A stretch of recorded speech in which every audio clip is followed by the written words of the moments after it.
Hello, this is James, giving another speech for my public speaking class. The topic today is a brief history on the evolution of Freemasonry. It's an informative speech. For the audience today, we have Matt and Chastity and John. Once again, I'm going to be sitting around the camera so I can address everybody at once. Go ahead and get started. Is it true that man fears the unknown?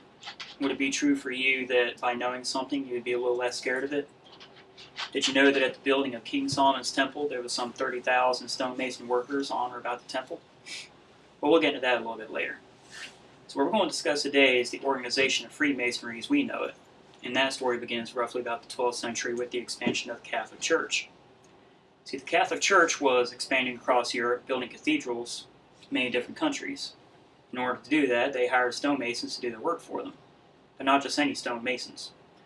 You can imagine that if you wanted to have a statue built of an angel or a saint that was going to last all time and eternity, that the person working on it would not be a joker or irreligious or hold ill feelings against the church. So these stonemasons had to go through character interviews to make sure they were true and well qualified. Now the Catholic Church, in sending the stonemasons to these work sites, the stonemason can have to travel any distance, maybe some 2 countries over to get to the work site. The church couldn't afford to give room and board to everyone. So it's pretty much left to the stonemasons and every guild in and of themselves to provide for themselves. And what the guilds did back then, and there were many different guilds, carpenters, blacksmiths, glassmakers, and that sort of thing, is they would make places where the workers get together to spend their nights away from home. Now in those days were also those people who were not skilled in any trade but looking to take advantage of that kind of hospitality. So what the guilds did, and more specifically the stonemasons, was they came up with secret handshakes and signs and tokens whereby they would know that one person was actually a stonemason of the trade versus just some person off the street. You can also imagine that in their free time, away from the work site, when they're sitting at the lodge, away from their families, they had to find something to do with their time. So they would start researching the origin of their trade. They traced it back to the builders of King Solomon's temple, wherein by searching the scriptures they'd found certain rituals and ceremonies that they thought were designed to make good men better, and they started implementing that into their craft so that people who were newly initiated into the craft, would continue to become better people. And after so long of doing that, the Catholic Church caught on to it and decided that rituals outside the church were not commonly accepted by the doctrine they knew at the time. So the Catholic Church told the guilds, more specific to the stonemasons, that they couldn't be doing that.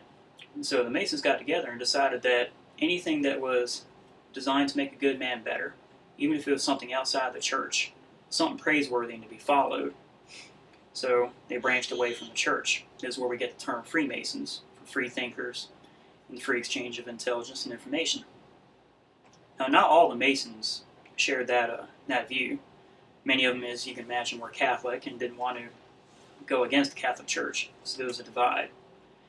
Now for the Freemasons, to get their numbers back up because they were losing so many people, they started inducting people from outside of the craft. This is where we get the terms operative and speculative. See, an operative Mason is somebody who is skilled in the stonemason craft, somebody that actually knew the workings of the stone, whereas a speculative Mason was somebody who not specifically skilled in stonemasonry, but still pledged towards those good principles to make good men better. And they pledged to carry those traditions on to the following generations so that these principles could continue. And that's continued into Freemasonry as we know today. Today, Freemasonry is an organization that is international. What started off in England and spread throughout Europe and across over to America today.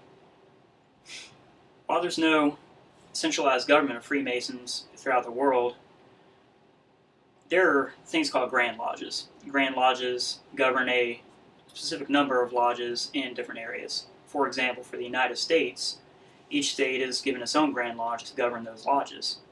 And here in the Grand Lodge of Georgia, is our central body. And one thing that binds all Mason lodges together is charity work. For without giving back to the community, what would be the purpose of a good organization? Here in the Grand Lodge of Georgia, the charity we support is known as the Masonic Children's Home. It's not quite an orphanage. It's more of a place where children who come from broken homes can find refuge from those broken homes until their parents and guardians, as watched over by the state of Georgia, can allow those children back to those homes safely. Thank y'all for coming out today, and I'd like to leave you with an idea of what is a temple. A temple, as we commonly know it, is any place where the Spirit of God can dwell, can find refuge. And I'd like to propose the idea that that doesn't have to be a building.